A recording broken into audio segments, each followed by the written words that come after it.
Madragoas da Amália, com António Vieira.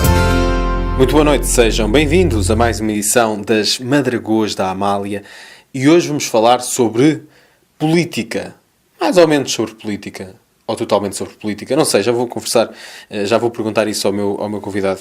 Ele é o Carlos Jalali. Exatamente. Jalali, ok, é assim que se pronuncia. Carlos, muito obrigado por teres vindo. Tu és o autor do livro Partidos e Sistemas Partidários. É um ensaio da Fundação Francisco Manuel dos Santos. Antes de começarmos a falar sobre o livro, eu gostava que te apresentasses ao auditório da Rádio Amália. Muito bem.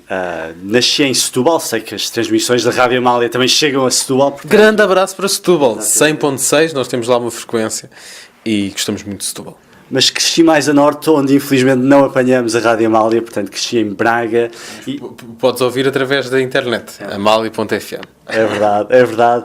E neste momento estou em Aveiro, onde sou professor de Ciência Política na Universidade de Aveiro e dirijo também o doutoramento em Ciência Política e o mestrado em Ciência Política. E a minha formação é em Ciência Política, fiz o doutoramento no Reino Unido, na Universidade de Oxford, em Ciência Política. Fiz também o meu percurso anterior em Economia e em Ciência Política, também no Reino Unido. E basicamente essa é a minha introdução em 30 segundos para este programa. Quem estuda lá fora, como é o teu caso, quais são as principais diferenças que... Eu sei que esse não é o assunto do livro, mas se tu conseguisses traçar assim as principais diferenças entre a universidade, por exemplo, no Reino Unido e a universidade em Portugal. Bem, eu nunca estudei na universidade em Portugal, portanto eu não posso comparar da perspectiva de estudante, porque eu assim que acabei o secundário fui para a Inglaterra. Mas tens a perspectiva de professor. Docente, exatamente, posso dar essa perspectiva. E posso aqui identificar duas dimensões que são interessantes. A primeira é que, obviamente, universidades mais antigas como Oxford têm acesso a um conjunto de recursos que em Portugal nós não conseguimos ainda ter. Caminhamos para lá, mas obviamente em termos de acervo bibliográfico, em termos de centralidade até nas rotas tradicionais por onde os académicos passam, é diferente e é muito mais fácil vermos conferências de grandes investigadores de outras universidades em Oxford do que é nas universidades portuguesas. O outro aspecto, se calhar, mais interessante é que as universidades britânicas, a Universidade de Oxford em particular, coloca muita ênfase no trabalho autónomo do estudante e encoraja o estudante a pensar. É um exercício de reflexão, não é um exercício de aprendizagens de conhecimentos per si, é, sobretudo, usarmos o pretexto desses conhecimentos para desenvolvermos as nossas capacidades de análise, de reflexão. E isso, obviamente, é algo que as universidades em Portugal também fazem, mas creio que está ainda num patamar ligeiramente diferente, também porque os recursos são diferentes. Na Universidade de Oxford, a média de alunos por docente nas aulas em si, nas aulas a que o aluno não pode faltar, é 2 alunos para um docente. E, portanto, o tipo de debate que se gera aí é radicalmente distinto daquele que se gera com 20, 30 alunos, que será, digamos, a média para seminários em Portugal. O terceiro aspecto que eu acho que é interessante é depois, não na universidade, e por isso é que eu disse, em termos das universidades temos 2 aspectos, mas há um terceiro que se prende com aquilo que acontece pós-universidade. Nós, em Portugal, temos a tendência para olhar para o ensino superior como uma formação profissional, não é? Se tu estudaste economia, vais ser um economista. Se estudaste gestão, vais ser um gestor. No Reino Unido a perspectiva é bastante diferente. A perspectiva é que tu estás aqui a adquirir competências analíticas. E essas competências tu adquires-las estudando economia, gestão, física ou teologia. E depois, as grandes empresas, as grandes consultoras, os bancos, etc., vão-te buscar, independentemente de ter estudado teologia ou física ou economia. O que querem ver é, tu sabes pensar, sabes analisar, se sim, vais-te conseguir adaptar aqui bem. Se não, mesmo que tenhas estudado economia, não te vais conseguir adaptar àquilo que nós queremos fazer, que é encontrar pessoas que sabem pensar, refletir, analisar. E é de facto uma perspectiva completamente diferente. Carlos Jalali, o convidado desta noite das Madragoas, Partidos e Sistemas Partidários. Qual é que foi o mote para este livro? Qual é que foi o gatilho para a escrita deste livro? Bem, esta é uma área sobre a qual tenho investigado bastante. O meu doutoramento é precisamente sobre o sistema partidário português e quando surgiu a ideia do ensaio foi um desafio lançado pelo coordenador destes ensaios, o António de Araújo, e foi um desafio para mim interessante, porque os sistemas partidários são uma área que eu gosto muito, mas que nem sempre é a área mais fácil de comunicar, porque os sistemas partidários são algo bastante abstrato. Não é? Se eu falo do Parlamento, eu consigo dizer o que é o Parlamento. Eu tenho uma série de bases legais, formais, a partir das quais posso falar do Parlamento. Ou se quero falar sobre o papel do Governo ou da União Europeia, posso identificar uma série de dimensões legais, codificadas, que me dizem isto é a União Europeia, isto é o Parlamento. Os sistemas partidários são uma instituição política, no sentido de influenciarem aquilo que são os resultados políticos de um país, mas que não está escrito em lado nenhum, não é? Mas apesar de não estar escrito em lado nenhum, é algo que perdura, que subsiste, que é previsível. E, portanto, o desafio para mim foi tentar comunicar esta ideia algo abstrata de forma apelativa, interessante e que permita aproximar o eleitor daquilo que é um traço central do funcionamento da nossa democracia, que é o seu sistema partidário. Tentaste responder também aqui a algumas questões neste livro. Por exemplo, e vamos começar já por uma delas, que aliás é o nome de um capítulo, e obviamente não vais conseguir responder à pergunta se esta pergunta... Comprem o livro. Mas para deixarmos aqui algumas pistas para este livro, uma das primeiras perguntas que tu fazes é como se formam e consolidam os sistemas partidários. Esta é logo a primeira pergunta que fazes. Daqui partiste para onde, Carlos? Bem, antes de chegar a essa pergunta, acho que é bom refletirmos sobre o que é que são sistemas partidários consolidados. Do que é que estamos a falar quando estamos a falar de sistemas partidários consolidados? E os sistemas partidários são, em essência, as interações entre os partidos. Não são os partidos em si, são a forma como eles se relacionam uns com os outros, sobretudo na formação de governo. Esse é o grande prémio da política. É formar governo, porque é a partir daí que emana, na essência, o poder político em democracia. E, portanto, os sistemas partidários são estas interações entre partidos.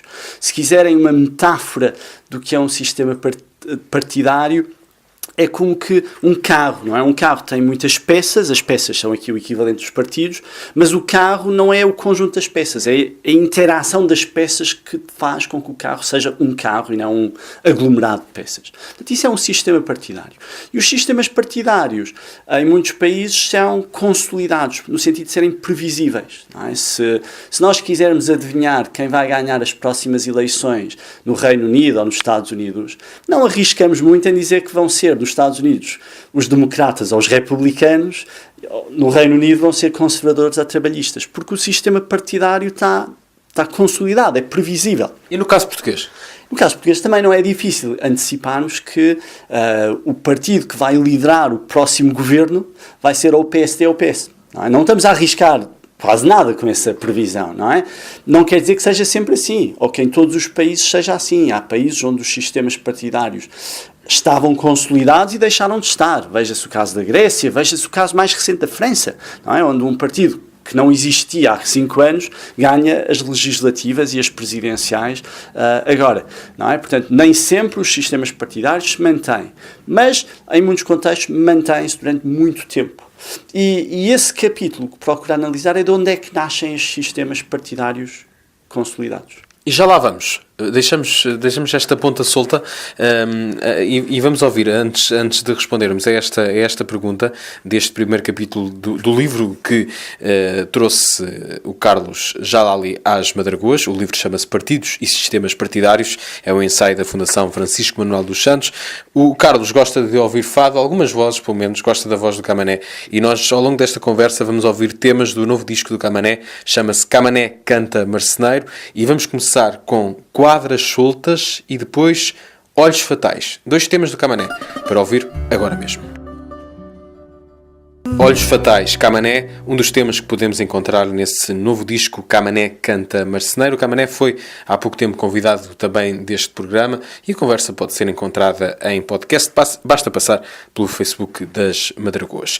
Hoje converso com o Carlos Jalali, ele é o autor do livro Partidos e Sistemas Partidários e deixámos uma pergunta pendente. Tu estavas a explicar o que é isto de sistema partidário, o que é isto de sistema partidário consolidado. Mas quais são mas ficámos na pergunta, como é que isso acontece, não é? Como é que se consolida um sistema partidário? A perspectiva teórica mais comum é identificar momentos históricos cruciais que geram divisões duradouras dentro dessas sociedades. Quais são essas divisões históricas duradouras? São basicamente fenómenos como o processo de revolução industrial ou o processo de construção dos Estados modernos, que depois gera aquilo que chamamos uma clivagem social. E uma clivagem, se quiserem uma metáfora, é como que é como o equivalente aos desfiladeiros que temos no espaço geográfico, não é? Temos ali um movimento das placas tectónicas, as placas tectónicas no espaço geográfico movimentam-se e geram ali um desfiladeiro, que é uma divisão mais ou menos duradoura no espaço físico. E é o mesmo que acontece, de certa forma, no campo social. A Revolução Industrial gerou uma classe operária urbana que começa a organizar-se primeiro em sindicatos, depois em partidos, na defesa dos seus direitos, e leva a uma posição ideológica que associamos à esquerda política, que defende uma maior intervenção do Estado na economia, por contraposição com os interesses mais liberais, que defendem uma menor intervenção do Estado na economia. E a ideia é que os partidos de esquerda, como o Partido Trabalhista Britânico, ou o Partido Socialista em França, ou o Partido Social Democrata Alemão, são emanações desta clivagem que surge com a Revolução Industrial. Outra grande clivagem que aparece no contexto europeu é a clivagem que se chama centro-periferia. Centro-periferia no sentido em que há um centro político, não é necessariamente um centro geográfico, mas sim um centro político, que no processo de construção dos Estados contemporâneos domina a chamada periferia. E é aquilo que podemos identificar, por exemplo, na vizinha Espanha, não é? Aquilo que assistimos agora na Catalunha é reflexo, de certa forma, desta clivagem centro-periferia, em que a periferia é a Catalunha, que foi conquistada por Castela, e temos a organização partidária disto nos partidos que agora defendem a independência da Catalunha. E aquilo, quando olhamos para o panorama europeu, há vários países que têm este tipo de clivagem. A Espanha é um exemplo disso, mas também, por exemplo, a Bélgica e o próprio Reino Unido. Veja-se o facto de, na Escócia, não é, o maior partido ser o Partido Nacionalista Escocês, que é reflexo também desta dinâmica de centro-periferia. E a terceira grande clivagem que podemos identificar é a clivagem Estado e Igreja. À medida que o Estado contemporâneo se foi desenvolvendo, houve também um conflito pela assunção de prerrogativas que até então eram assumidas por parte da Igreja pelos Estados contemporâneos. Provisão de bens sociais, da educação, etc., passaram a ser cada vez mais dados pelo Estado e não pelas ordens religiosas que até então dominavam. E também o papel da religião na regulação da vida coletiva e individual começa a ser cada vez mais questionado. E isso dá origem a partidos que defendem o papel da religião na vida coletiva, e exemplos disso são, por exemplo, o partido de Angela Merkel agora. O seu partido, a CDU alemã, traduzido é a União Democrata Cristã, que surge precisamente, inicialmente, de um partido católico, de Zentrum, que depois, mais tarde, se coliga com um partido protestante para a defesa dos direitos religiosos no país. E inversamente, temos também partidos que visam reduzir esse papel da igreja, das igrejas no espaço político. E essa, portanto, é outra das marcas genéticas dos sistemas partidários. Diferentes países têm diferentes configurações destas marcas genéticas, mas os sistemas partidários, em larga medida, nascem destas grandes clivagens históricas. E como é que essas marcas genéticas se refletem no caso português? caso português é muito interessante porque estas marcas genéticas, em larga medida, estão ausentes. Não é? Nós, ao contrário da maioria dos países europeus, somos um Estado-nação homogéneo, com as mesmas fronteiras desde há séculos. Somos um Estado-nação com as fronteiras mais antigas da Europa. Não temos divisões linguísticas ou étnicas ou culturais profundas. Não temos também divisões religiosas profundas. Portanto, a clivagem sendo periferia em Portugal não surge. A clivagem religiosa poderia ter surgido. A Primeira República Portuguesa é marcada por intensos conflitos religiosos. Contudo, os partidos, no período democrático pós-74, optam por não politizar as questões religiosas durante muito tempo. E, portanto, essa clivagem que estava latente durante muito tempo não foi ativada. Isto mostra outro aspecto importante. Estas marcas genéticas não basta existirem. Os partidos também têm que politizar, têm que ativar estas identidades dos cidadãos. E a clivagem patrões de trabalhadores é uma clivagem que existe, mas que não é mais saliente porque quando Portugal se democratiza, a base operária da economia já tinha em larga medida erudido, não é? De facto, nós nunca tivemos uma industrialização de massas e em 74 a economia já começava a sua viragem para o setor dos serviços, que agora é dominante a nível económico. Contudo, tivemos uma outra clivagem que foi central, que foi a clivagem em torno da escolha do regime político para Portugal pós-queda do Estado Novo. Portanto, o Estado Novo, quando caiu, a sua queda coligou uma série de forças que concordavam numa coisa, o Estado Novo tem que cair, mas que não concordavam sobre o tipo de regime que deveria substituir o Estado Novo. E aí existiam várias opções, desde opções que defendiam uma democracia popular, semelhante às então vigentes na Europa de Leste, por exemplo, ao modelo de democracia liberal, mais ou menos intervencionista de Estado que temos, de certa forma, agora, e, por fim, mesmo modelos que defendiam uma espécie de federação de Portugal com as então colónias. Portanto, havia várias opções e o período revolucionário de 74 a 75 é, de certa forma, um conflito sobre que tipo de regime deve substituir o Estado Novo. E essas linhas de clivagem acabaram por dividir, em larga medida, o espaço político português e geraram ali marcas genéticas que perduraram até há bem pouco tempo. Por exemplo, a divisão histórica entre o PS e o PCP e os partidos à sua esquerda, e também ajudam a explicar porque é que PSD e PS emergiram como os principais partidos. Estes dois partidos eram os partidos melhor posicionados para captar o eleitorado que defendia uma democracia liberal, que era essencialmente o grosso da população portuguesa, como as eleições para a Assembleia Constituinte viriam a revelar. O PS era o único partido no espaço político da esquerda a defender a opção democrática liberal, não é? E, portanto, se havia um eleitor de esquerda que queria uma democracia liberal, o seu único partido, não é, que correspondia a essa posição era o PS. No espaço à direita, o facto da dinâmica revolucionária em Portugal assumir uma viragem à esquerda, sobretudo a partir de setembro de 74 e depois, posteriormente, com o 11 de março de 75, fez com que muitos dos partidos à direita que se projetavam em 74 e 75 tenham sido abolidos. E os únicos dois sobreviventes à direita são, precisamente, PSD e CDS. E entre estes dois, o PSD ganha vantagem, em parte, porque surgiu primeiro. E ao surgir primeiro, entrou para os primeiros governos provisórios, o que lhe deu uma proteção institucional que o CDS nunca teve. E há também uma diferença entre os dois. Por exemplo, recentemente, um dos candidatos à liderança do PSD disse que o PSD não era um partido de direita, Rui Rio. É uma frase que um líder, ou um candidato a líder do CDS não diria. Pelo menos...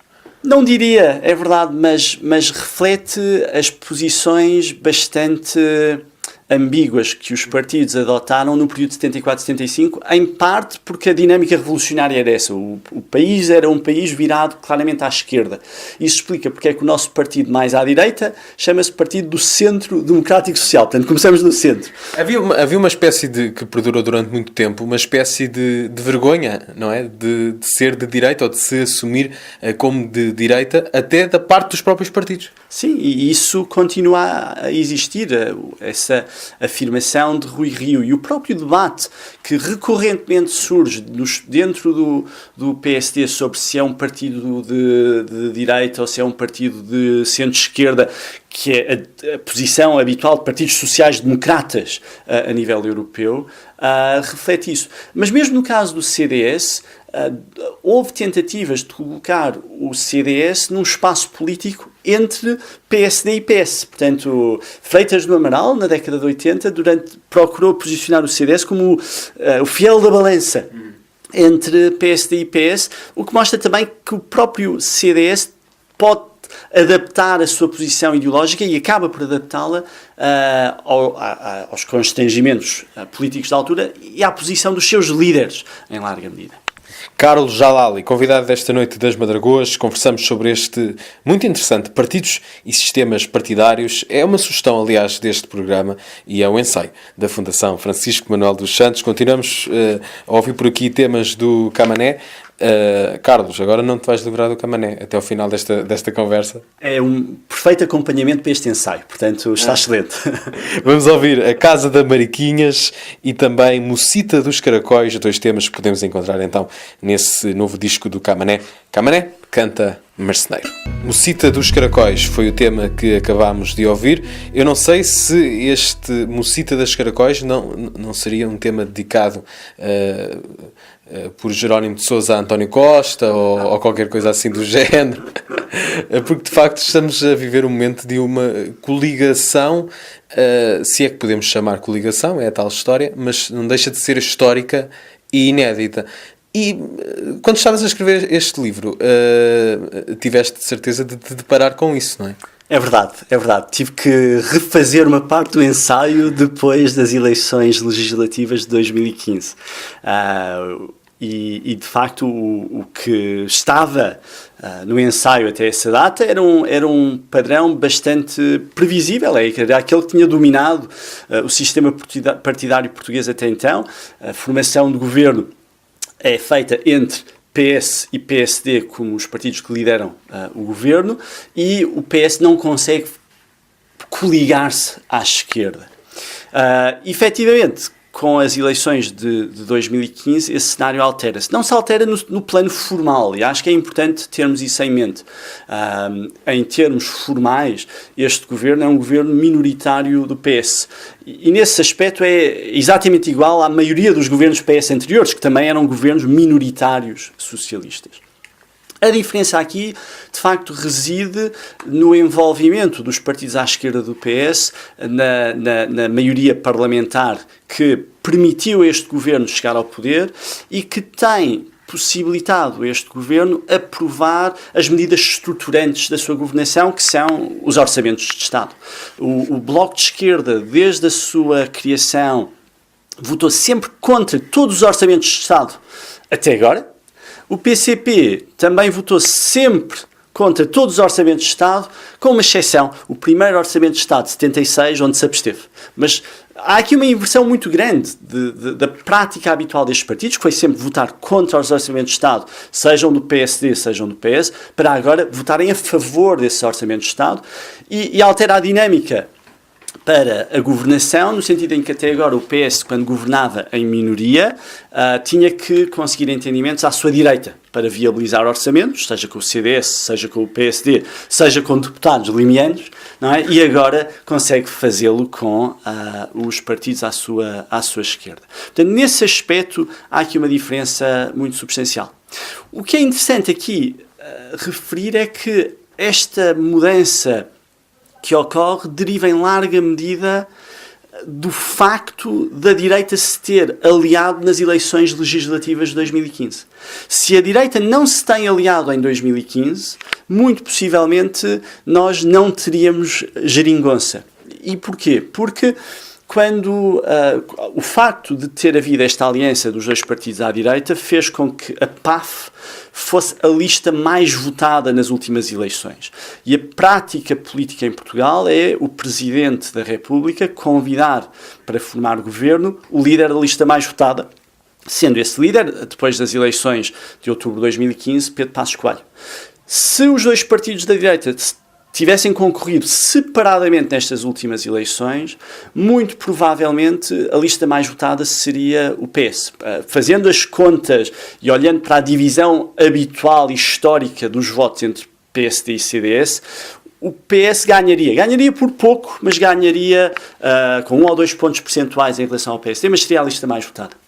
Seria uma vitória pírrica, não é? E suspeito que há um ex-líder do PS que se aproveita certamente e iria relembrar disso na sequência das eleições. Mas seria uma vitória que levaria o Presidente da República a convidar António Costa para tentar a formação do primeiro governo pós-eleições. Esse governo, para ser chumbado pelo Parlamento, requer que a maioria do Parlamento rejeite o programa do governo. Não é o que acontece, não é? E seria altamente improvável que PC e Bloco se aliassem aos partidos à direita para levar à queda desse governo. Portanto, teríamos um governo minoritário do PS, mas seria um governo minoritário que não teve que fazer acordos com os partidos à sua esquerda. Os acordos surgem porquê? Porque para derrubar aquele primeiro governo Passos Coelho pós-eleições, não é? 2015, era necessário haver um entendimento entre os partidos à esquerda e esses entendimentos traduziram-se nos acordos à esquerda que acabam por sustentar esta geringonça. Portanto, é um acaso, uma combinação aqui da conjuntura política e do enquadramento parlamentar que dá origem a esta geringonça. Aproveitando o balanço desta conversa, já que falamos em geringonça, não sei se podes partir da geringonça para o futuro. Ou seja, o que é que podemos esperar deste sistema partidário português? Estamos num momento de encruzilhada e a grande dúvida é se este entendimento à esquerda serve de base para uma configuração bipolar onde o PS pode se coligar com os partidos à sua esquerda para viabilizar governos e eventualmente passarmos para o próximo nível, que é haver efetivamente coligações em que estes partidos à esquerda também entram para o governo e não apenas apoiam a maioria no Parlamento, ou se revertemos para aquilo que tem sido a prática até agora. Muito vai depender daquilo que é a natureza dos resultados eleitorais e também, obviamente, a dinâmica dos próprios atores políticos após as próximas eleições. Vamos colocar aqui cenários. Se tivermos o cenário de uma maioria absoluta do PS, será que o PS precisa desses entendimentos? Bem, já não vai precisar. Pode querê-los, mas já não os precisa. E, portanto, aquilo que tem que dar em termos negociais aos partidos à sua esquerda é bastante menos do que teve que fazer agora. Será que os partidos à esquerda querem entendimentos com um PS maioritário? Os partidos à esquerda querem esses entendimentos? Bem, podem querer, mas as suas exigências, porventura, é mais improvável que sejam correspondidas. Se o PS ganhar as eleições, mas não tiver maioria absoluta, o que é que vai acontecer? Bem, esse governo, à partida, tem a sua formação garantida. Não precisa do apoio dos partidos à sua esquerda para governar.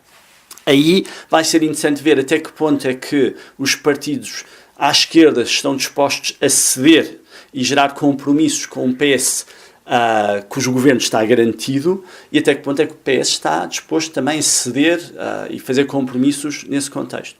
O único contexto onde eu acho que esta geringonça certamente se vai replicar é se tivermos um cenário em que a lista mais votada é de direita, mas num parlamento onde a maioria é de esquerda. Um cenário pouco provável nesta altura do campeonato. Muito pouco provável e que só aconteceu 2 vezes até agora nos 40 anos de democracia que temos. Aconteceu em 1985 e repetiu-se agora em 2015. 20 anos depois. Para o final, Carlos, já temos muito pouco tempo.